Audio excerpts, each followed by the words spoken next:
After meeting with allies and partners in the Middle East, Secretary of State John Kerry says a growing list of nations is prepared to strike against Sunni militants, a point echoed by White House Chief of Staff Dennis McDonough. And so what we want to make sure happens is that we have committed partners who can take the fight to ISIL on the ground, and they will have not only support from us from the air, but they'll also have training and equipment. That coalition will be essential if Islamic State militants are to be defeated without the deployment of U.S. ground forces in a combat role.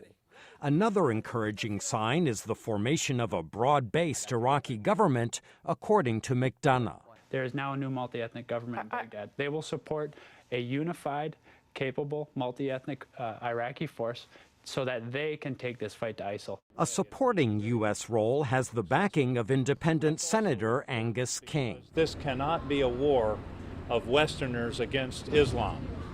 This has to be an area of the world that is willing to police itself. But with lawmakers eager to adjourn well in advance of the November midterm elections, it is not clear whether or when votes will be held to authorize any portion of the strategy President Barack Obama outlined last week.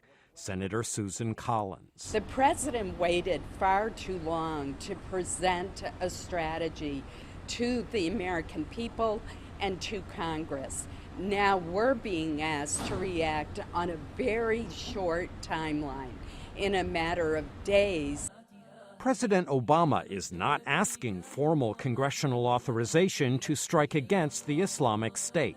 That is a mistake, according to Republican Senator Bob Corker, who nonetheless backs military action.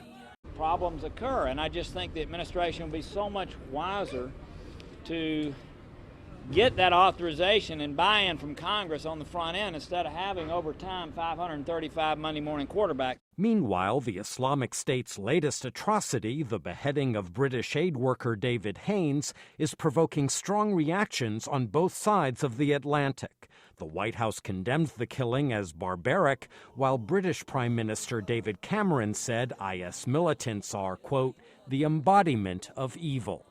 Michael Bowman, VOA News, Washington.